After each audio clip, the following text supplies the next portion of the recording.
بسم اللہ الرحمن الرحیم۔ السلام علیکم ورحمۃ اللہ وبرکاتہ۔ محترم ناظرین، آج کی اس ویڈیو میں ہم پیش کرنے جا رہے ہیں ایک ایسا واقعہ جسے سن کر آپ حیرت میں پڑ جائیں گے۔ یہ واقعہ کیا ہے؟ ایک ہندو جادوگر رائے راجو اور حضرت داتا گنج بخش رحمۃ اللہ تعالی علیہ کی کرامت کا۔ اس واقعے میں آپ دیکھیں گے کہ کیسے ایک ہندو شخص فتو رام کی گائے ہوا میں اڑنے لگی۔ یہ واقعہ بہت ہی دلچسپ ہونے والا ہے، اس لیے میری آپ سے مؤدبانہ گزارش ہے کہ اس واقعے کو سمجھنے کے لیے مکمل طور پر ویڈیو کو آخر تک دیکھیے گا۔ محترم ناظرین، حضرت داتا گنج بخش رحمۃ اللہ تعالی علیہ حضور داتا سرکار جب لاہور میں تشریف لائے تو اس وقت یہاں لوگوں پر ایک طاقتور ہندو جادوگر رائے راجو، جس کا نام تھا، بڑا ہی خوفناک خطرناک بندہ تھا۔ رائے راجو کے جادو کا ڈر اتنا تھا کہ لوگ اپنے جانوروں کا دودھ اس سے نذرانہ دیتے تھے۔ اگر کوئی ایسا نہ کرتا تو رائے راجو اپنے جادو سے اس کے جانوروں پر ایسا جادو کرتا کہ تھنوں میں دودھ کی بجائے خون آنے لگتا۔ ایک دن ایک غریب بڑھیا تازہ دودھ کی مٹکی لیے جا رہی تھی۔ مجبوری میں وہ رائے راجو کے پاس جا رہی تھی۔ تبھی حضرت داتا گنج بخش رحمۃ اللہ تعالی علیہ سرکار نے اسے آواز دی اور فرمایا، تم یہ دودھ ہمیں دے جاؤ، اللہ تعالیٰ تمہارے گائے کے دودھ میں اتنا اضافہ کر دے گا کہ تمہارے سارے برتن دودھ سے بھر جائیں گے۔ بڑھیا نے آپ کی بات مان لی۔ اللہ تعالیٰ جسے توفیق دے اولیاء کی بات ماننے کی، تو وہ مان گئے اور اپنا دودھ کا مٹکا آپ رحمۃ اللہ تعالی علیہ کو دے دیا۔ آپ داتا سرکار نے اس مٹکے میں سے تھوڑا سا دودھ خود پیا اور باقی غربا میں بانٹ دیا۔ جب بڑھیا گھر آئی تو اس کی گائے نے اتنا دودھ دیا کہ سب کے ہوش اڑا دیے۔ جب اس بات کی خبر اس کے ہمسائے دیہاتیوں کو ہوئی تو دوسرے دن وہ بھی اپنے اپنے دودھ کی مٹکیاں لے کر حضور داتا سرکار کی بارگاہ میں حاضر ہوئے۔ آپ ہر ایک مٹکی میں سے تھوڑا سا دودھ لیتے اور باقی سب غربا میں لوگوں میں تقسیم کر دیتے۔ اب اس طرح ان سب کے مویشیوں کے دودھ میں افزائش ہوتی چلی گئی، یعنی بڑھتے چلے گئے۔ اب راجو کے پاس کسی کا دودھ بھی نہیں جا رہا تھا۔ جب اس جادوگر رائے راجو کو اس بات کا علم ہوا کہ اب لوگوں نے اس کے پاس جانا ہی چھوڑ دیا تو وہ غصے سے تلملا اٹھا۔ اس کا کاروبار بالکل بند ہو چکا تھا۔ وہ سیدھا حضور داتا سرکار کی بارگاہ میں آیا اور گھمنڈ سے کہا کہ تم نے میرا دودھ تو بند کروا دیا، اب کوئی اور کمال ہے تو وہ بھی دکھا دو۔ آپ رحمۃ اللہ تعالی علیہ حضور داتا سرکار نے فرمایا، میں کوئی شوخی کرنے والا نہیں ہوں، بلکہ اللہ کا ایک عاجز بندہ ہوں۔ اگر تم میں کوئی کمال ہے تو تم دکھا سکتے ہو۔ چنانچہ رائے راجو نے اپنے کئی کرتب دکھائے، ہر طرح کا جادو وہ پیش کرتا رہا۔ ان میں سے اس کا آخری کمال یہ تھا کہ وہ ہوا میں اڑنے لگا اور ہر طرف خاموشی چھا گئے۔ سب لوگ سانس روکے ہوئے اس کی طرف دیکھنے لگے۔ اب حضور داتا سرکار رحمۃ اللہ تعالی علیہ نے مسکراتے ہوئے اپنا نالین یعنی چپل مبارک اٹھا کر اس کی طرف پھینک دیا۔ وہ نالین و چپل ہوا میں گھومتے ہوئے تیزی سے جا کر رائے راجو کے سر پر زور زور سے پڑنے لگے۔ جب رائے راجو درد اور شرمندگی سے چیخنے لگا اور بے بس ہو کر زمین پر آ گیا۔ زمین پر آنے کے بعد رائے راجو کا گھمنڈ ٹوٹ چکا تھا۔ اس نے اس وقت حضور داتا سرکار رحمۃ اللہ علیہ کے ہاتھ پر اسلام قبول کر لیا اور آپ نے اس کی توبہ قبول کی اور اس کی روحانی تربیت شروع کر دی۔ چنانچہ آپ نے اس کو شیخ ہندی کا خطاب دیا اور وہ آخری دم تک آپ کا مخلص مرید بن کر رہا۔ اور رائے راجو کے واقعے کے بعد لوگوں کی حضرت داتا گنج بخش رحمۃ اللہ تعالی علیہ پر عقیدت اور بھی زیادہ گہری ہو گئی۔ اب لوگ بڑے شوق سے آپ کے آستانے پر آتے اور اپنے کاروبار میں برکت کے لیے نذرانے پیش کرتے۔ انہی لوگوں میں سے ایک شخص تھا فتو رام، کیونکہ پہلے لوگ ہندو تھے تو ہندوؤں کے نام بھی ایسے ہوتے ہیں۔ اس کا نام تھا فتو رام۔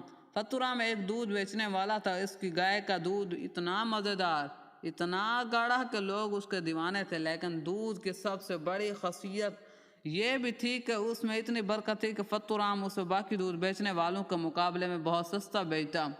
تو اس وجہ سے دوسرے دودھ بیچنے والے تنگ کرنے لگے اور دھمکیاں دینے لگے اور اس کی دکان ہڑپ کر لی۔ مجبوراً فتو رام کو اپنا گزارا چلانے کے لیے لاہور سے دور شہدرہ گاؤں میں جا کر بسنا پڑا۔ اب ایک دن فتو رام اپنے کام سے شہر آیا۔ واپسی پر حضور داتا سرکار رحمۃ اللہ علیہ کے دربار کے پاس سے گزرا۔ آپ کے آستانہ مبارک سے دربار کے ایک وزیر خلیفہ نذیر کی نظر اس پر پڑی۔ نذیر حضرت داتا سرکار رحمۃ اللہ تعالی علیہ کا ایک وفادار مرید تھا جو ان کے روز کاموں کا دیکھ بھال کرتا تھا۔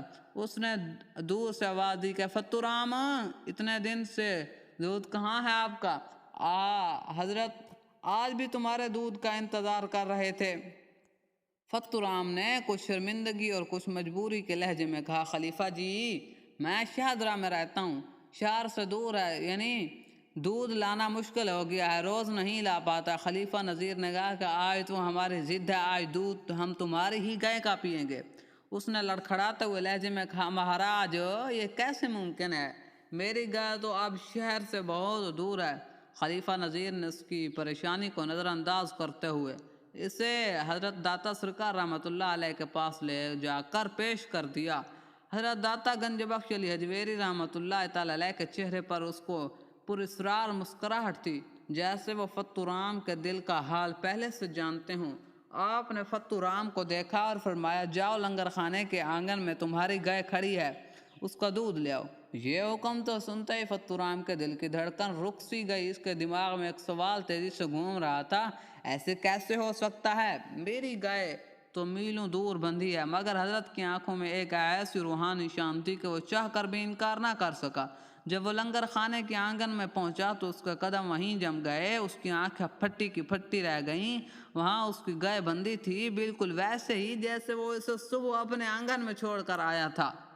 تو اس کا پورا وجود کانپنے لگا۔ یہ منظر اتنا حقیقی اور حیرت انگیز تھا کہ اسے یقین بھی نہیں آ رہا تھا۔ جب وہ جیسے تیسے دودھ لے کر واپس آیا تو اس کی آواز کے حلق میں ہی پھنس گئی۔ تو ٹوٹے ہوئے لہجے میں اس نے کہا کہ حضور یہ گائے یہاں کیسے آ سکتی ہے؟ حضور داتا سرکار رحمۃ اللہ علیہ نے فرمایا، اپنی نگاہیں فتورام پر جمائیں اور فرمایا، فتورام کیا تم نے کبھی پرندوں کو ہوا میں اڑتے نہیں دیکھا؟ فتورام نے کہا، حضور دیکھا ہے۔ آپ نے فرمایا، اور وہ کیوں اڑتے ہیں؟ فتورام نے کہا، خدا کی مرضی سے۔ تب آپ نے گہری نظر سے اس کی طرف دیکھ کر فرمایا، جس اللہ کے حکم سے پرندے اڑتے ہیں اسی اللہ کے آگے ہم نے دعا کی اور اس نے اس گائے کو ہوا میں اڑایا اور یہاں لے آیا۔ یہ سنتے ہی فتورام کے دل کا ہر دروازہ کھل گیا اور وہ جان گیا کہ یہ کوئی جادوگر نہیں بلکہ اللہ کے ایک نیک بندے کی عظیم کرامت ہے۔ جب فتورام اپنے گھر گیا تو اس کے گھر والوں نے اسے حیرت سے پوچھا، تمہاری گائے کو اچانک کیا ہوا تھا؟ وہ شام کے وقت ایک عجیب سی روشنی میں ہوا میں تیر کی طرح اڑتی ہوئی باہر گئی اور کچھ دیر بعد بالکل ویسے واپس بھی آ گئی۔ فتورام نے جب یہ بات اپنے گھر والوں سے سنی تو فتورام نے اسی وقت اپنے پورے قبیلے کے ساتھ حضرت داتا سرکار رحمۃ اللہ علیہ کے آستانے پر حاضری دی اور سب نے کلمہ شہادت پڑھ کر اسلام قبول کیا۔ تو یہ ہوتی ہے اللہ والوں کی کرامات، جو حق ہوتی ہیں، اللہ رب العزت نے انہیں عطا فرمائی ہوتی ہیں، اور بہت سارے لوگ انہی کرامتوں کو دیکھ کر وہ اللہ تعالیٰ اور اس کے رسول کے دین متین کے اندر داخل ہو جاتے ہیں اور دنیا و آخرت کی کامیابی پا لیتے ہیں۔ اور ہمیں دعا کرتے ہیں کہ اللہ رب العزت ہمیں بھی اپنے اولیاء کرام کی سچی اور پکی محبت عطا فرمائے اور اللہ تعالیٰ ہمیں ان کے نقش قدم پر چلنے کی توفیق عطا فرمائے۔ جس طرح انہوں نے دین متین کی خدمت کی، اللہ تعالیٰ ہمیں بھی دین متین کی خدمت کرنے کی توفیق عطا فرمائے، ہمارے گناہوں کو معاف فرمائے۔ ویڈیو اینڈ تک دیکھنے کا بہت بہت شکریہ۔ آپ دیجیے اجازت، اللہ حافظ۔